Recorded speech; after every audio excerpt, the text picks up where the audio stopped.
Good evening, everybody.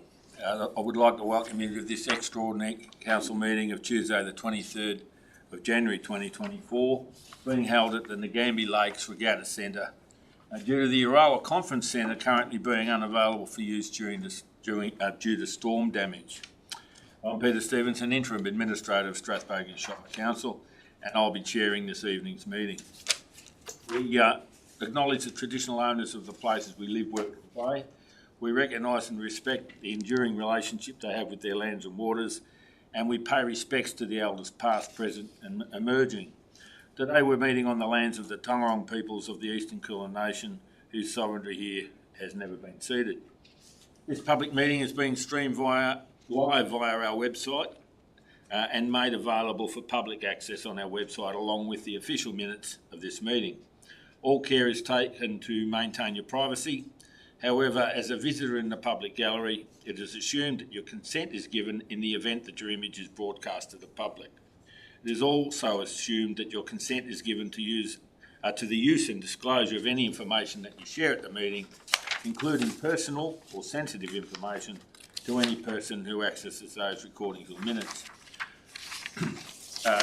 Council considers that the recommendations contained in this agenda gives effect to the overarching governance principles stated in section 9(2) of the Local Government Act 2020. These principles are numbered 1 to 9 on page 2 of the agenda. Apologies. We have Amanda Tingay, Acting Director People and Governance, and Rachel Frampton, Acting Director Community and Planning. Any more apologies, CEO? No, Chair, that's only apologies that we've received for this evening's meeting. Okay. Are there any conflicts of interest to be made under Rule 108 of our Governance Rules in Division 2 of the Local Government Act 2020?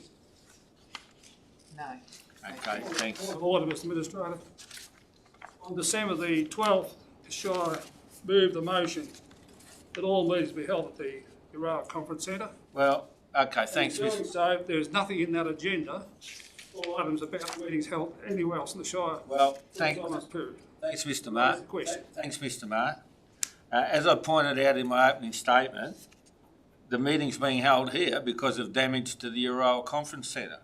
Now, unless we want to have it out in the street, we have to find an alternative venue, and this is probably the only alternative venue that we could have live streaming and have people invited here. So, to be fair, when a building is damaged through a weather event, sometimes you have no other alternative. Well, I've raised the question, sir, in relation there is other venues in Arawa. Well, Shire. Yes, there is. Well, in doing so, you talk about the cost of venues at Nagambie. Very clear on the page of your agenda of the 12th. Yes, Mr. Marr, please. I've pointed out the reason we're here. If we want to live stream it, as we've said that we will, then this is the only alternative. To be honest, I'd be happy to run a meeting anywhere.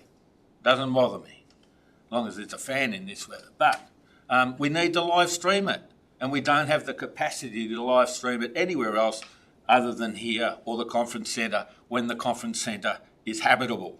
Thanks, sir. It's not habitable. I understand what you're saying, and I stand behind there is other venues in Arawa of the Shire of Strathbogie. Thank you very much. Thank you, Mr. Marr. Okay. We did conflict of interest, didn't we? We did that. Public questions.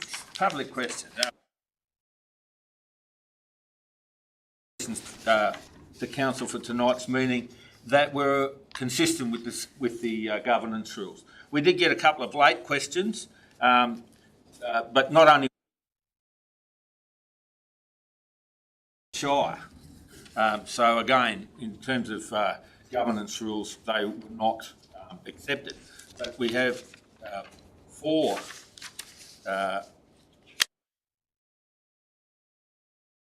And the first one's Robin Taylor from Kerwin's Bridge.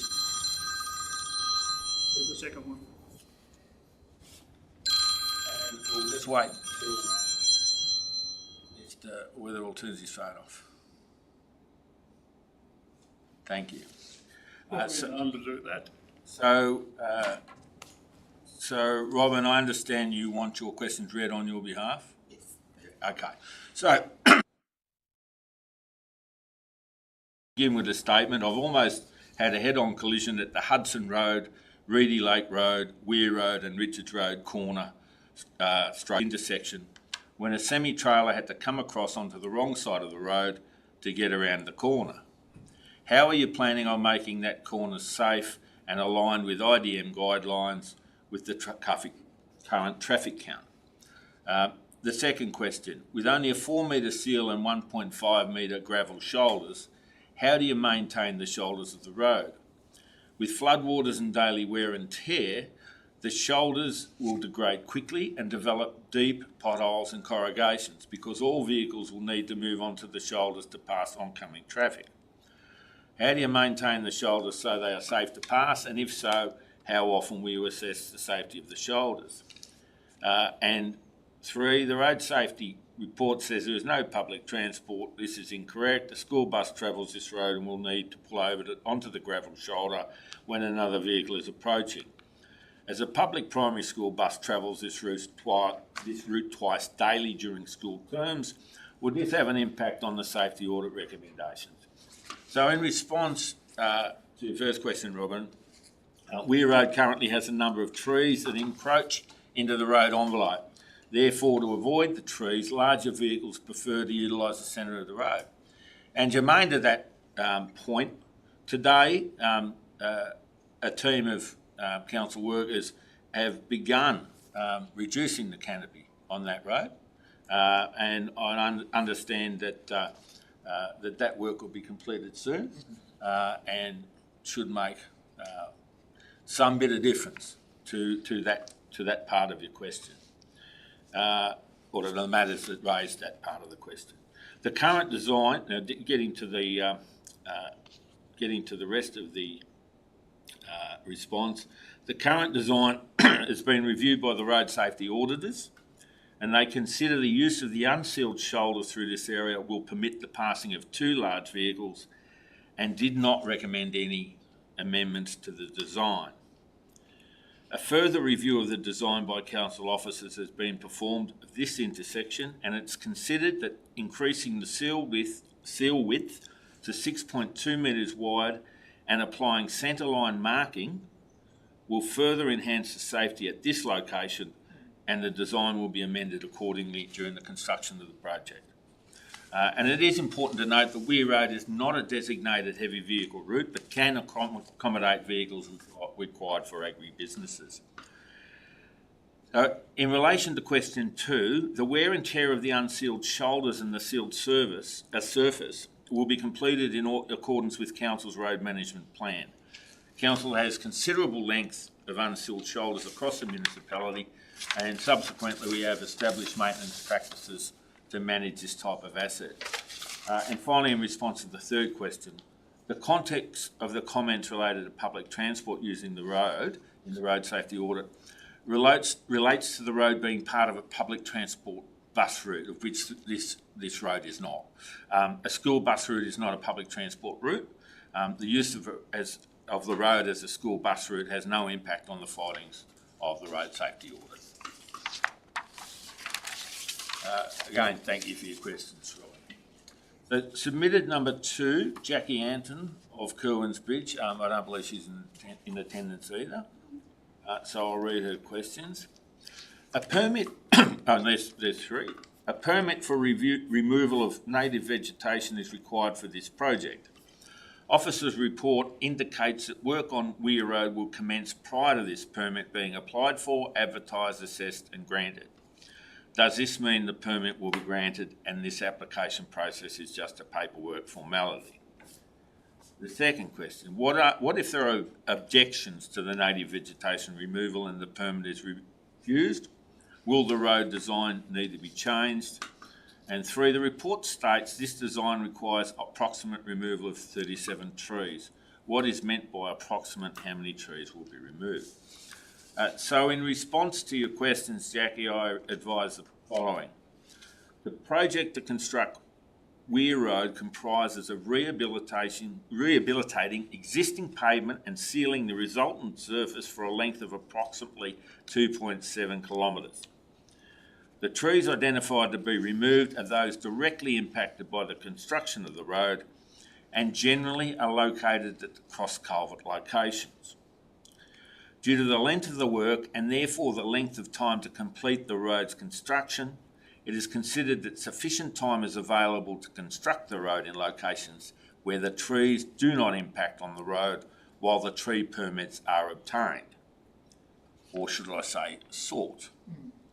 The design has been optimised as much as practicable to minimise the removal of trees and the protection of many trees to reduce the impact on the native vegetation. The exact number of trees requiring removal will be determined by the arborist performing the assessment of the trees and subsequently the value of the native vegetation offset. Once this assessment has been completed, the actual number of trees to be removed will be identified definitively in the planning permit application.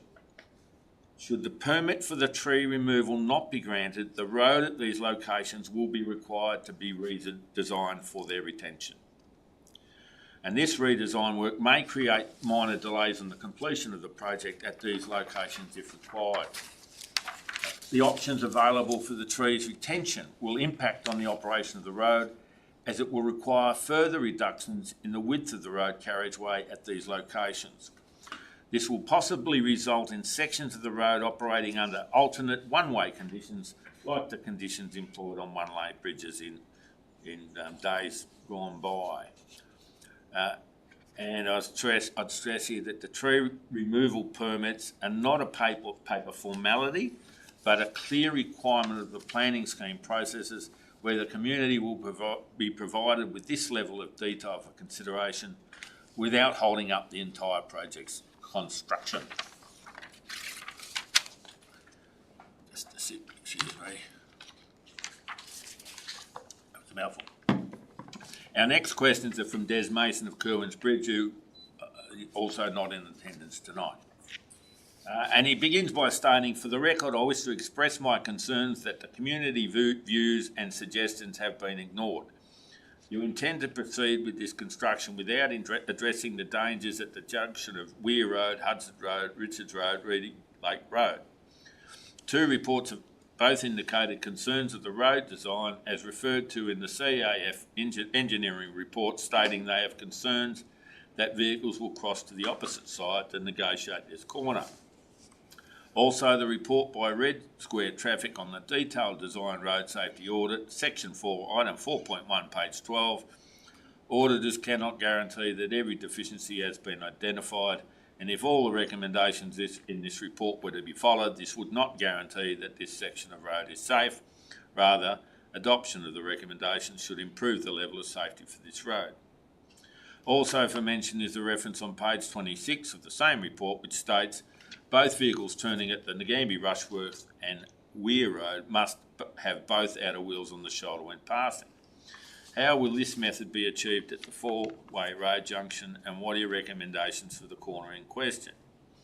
The second question is the design, and starts with the statement, the design to proceed with Weir Road construction without any floodplain study report, a plan for future flood mitigation, or a design for water diversion in place, the road will still create a hazard for travellers on Weir Road and create further flooding to landowners. Contrary to the Agenda Officer's report, notes for the extraordinary Agenda Officer's report notes for the extraordinary council meeting, at least 3 landowners adjacent to Weir Road have not been contacted or approached by any representatives of the Shire as to the level of work to be carried out and why a flood water is not taken into account in the planned construction of Weir Road. In response to your questions, I advise the following. Please be assured that officers have considered the views and suggestions raised by the community seriously, and this is why an independent road safety audit was conducted to review the current design. Just prior to the meeting and having looked at the response for this. The Chief Executive, myself, and our Manager Sustainable Assets and Infrastructure had a conversation about the level of consultation, and we can't guarantee that everyone was spoken to, but we'll ensure to make that good where we can. This isn't the end of a process. It's still relatively early days. So if we've missed landowners, we'll make sure that we get to talk to them and understand their issues. Now, getting back to the road safety auditors, they consider that the current design with the use of the unsealed shoulders through this area will enable large vehicles to pass safely, and they did recommend additional amendments to the design. Following further meetings with the community, officers have since reviewed the design performance of this intersection, and it is considered that increasing the seal width to 6.2 metres wide and applying centreline marking will further enhance the safety at this location, and the design will be amended accordingly during the construction of the project. In response to the second question, Weir Road is not within the current flood or land subject to inundation planning overlays. Subsequently, information to provide accurate flood modelling for the road is not available. Council does acknowledge that during heavy rain events, water is gathered on the land either side of the road and pools against the road formation, inundating the road surface previously for generally short durations. These events are considered to be localised flooding and not significantly influenced by the Goulburn River and Lake Nagambie floodplain. The road design has been elevated in a number of locations to provide for additional pavement thickness and improvements to the longitudinal grades of the road to provide appropriate operating speeds for the road. This has generally lifted the road, and in locations where water crossed previously will provide some relief to possible future inundation events. However, with the flood overlays, without the flood overlays to inform the design, no additional work can be completed on this aspect of the road's design. And given that point I raised about the consultation, is there anything else we'll be starting want to add? No, I don't think. Obviously, we will perform that consultation, and where necessary, to ensure that we are providing the correct level of service, such that the road is clear of the localised flooding. We will modify the design as required, and I believe I've got the time to be able to do that whilst it's still under construction. Yeah. Thanks, John. Okay, our next questions are from Robin Weatherall of Euroa. I can see Robin's in the audience. Do you want to ask your questions, Robin? No, you'd prefer they be read for you. Appreciate you doing the job, sir. Okay. Okay, so it begins with a statement. The last audit of traffic flow of 320 on Weir Road, Nagambie, are out of date. Current traffic flows show significant increases. Summer traffic with no Kerwins Bridge indicate more than 20% increase. What steps has Shire taken to upgrade data supplied to road safety audit process? Will Shire conduct an urgent review and audit of traffic use of Weir Road? So thank you for your questions, Robin. And in response, whilst the most recent traffic account on guiding the protection of the existing native vegetation while providing the highest level of service to the travelling public was also a primary objective as reported to Council at the August and September 2003 Council meetings.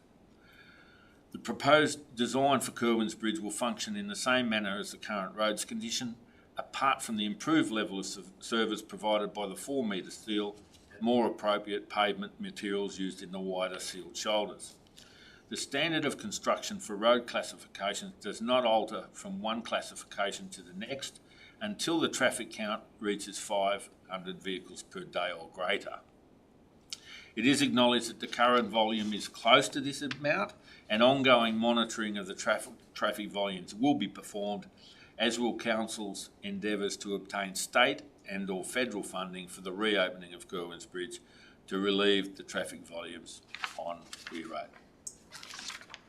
And that concludes the public questions. And we have just one officer report. CEO. That's great. And if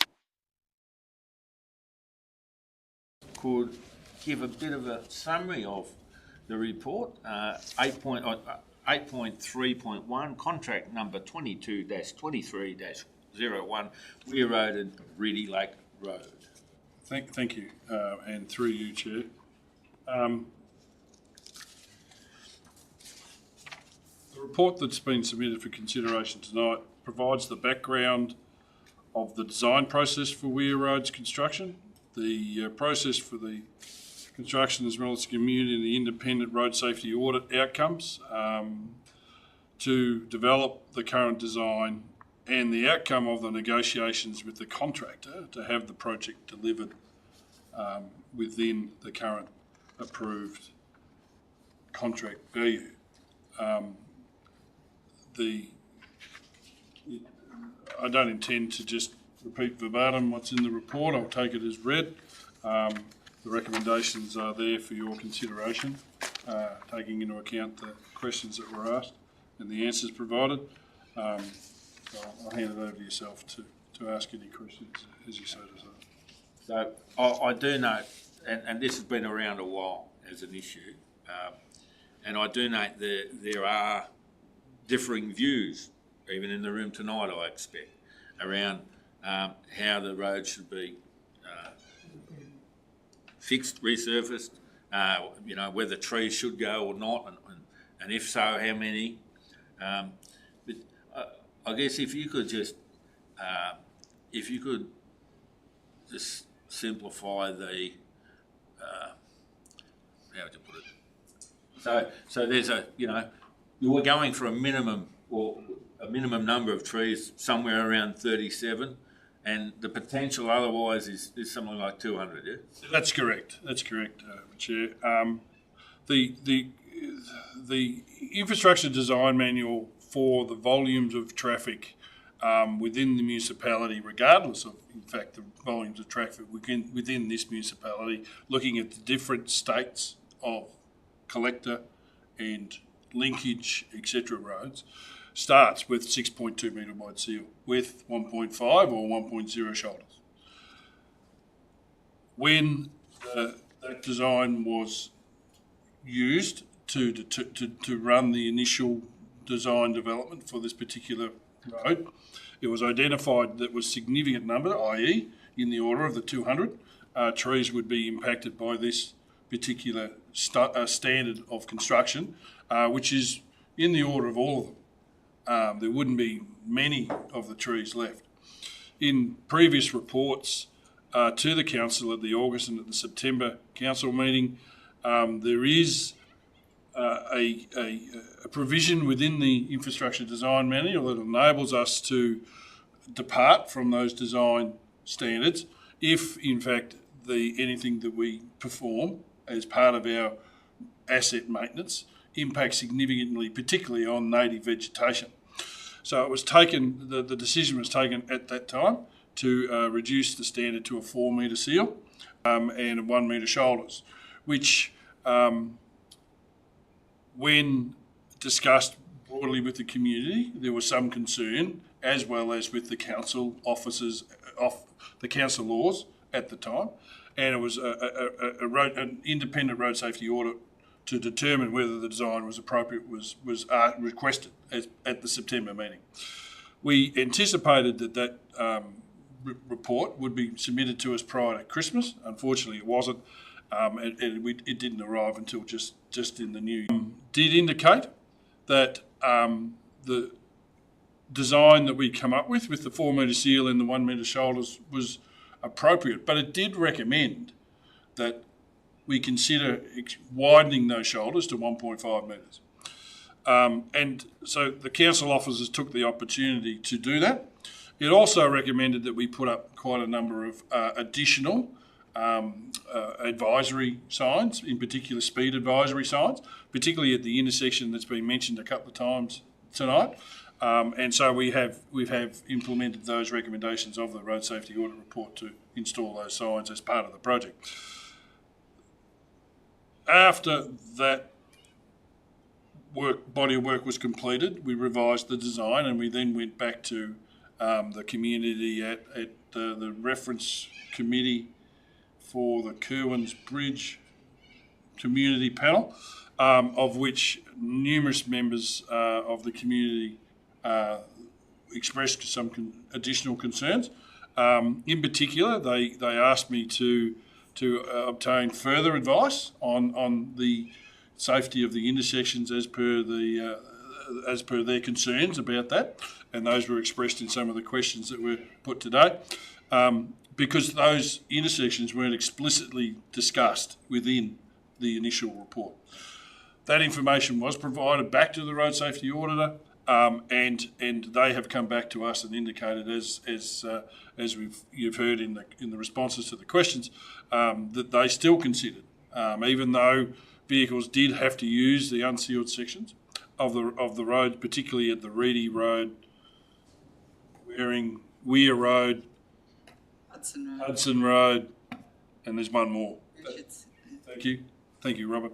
That intersection, that there was some concern about that. It is it's a sweeping curvilinear nature. As a consequence of that, after discussion internally with the officers within the council, we took that into account, particularly as a consequence of the feedback I got again, even as late as last week, prior to the Kerwins Bridge meeting, and we've considered that the 6.2 metre wide seal at that location, with the solid centreline painted, and obviously the 60 km/h advisory speed signs at that location, will allay some of and respond to some of the concerns of the community in that location. And on that basis, we've agreed to do that for that in particular, that intersection. The balance is with the 4 metre seal and the unsealed shoulders. Currently, Weir Road has it's actually material that was obtained from the mine. There's a mine in the Ngambie of which this cheap material comes from. It's the material itself can be quite coarse and quite fine, etc., and it's difficult to maintain because of that nature of it. The materials that we will use ultimately for the shoulders and for the whole pavement width is substantially more appropriate and will take far less maintenance, and so therefore it won't experience the rutting and the potholes that the current materials do. And some of the experiences that the residents have experienced, particularly when they get the high levels of traffic, which were experienced as an example at recent events. It was there was a community event. I apologise, I can't recall the name of it. Something or other in the fields. I can't remember it, but there was a substantial, unusual increase in traffic, and it did smash the road to bits, and we had to grade it immediately after it.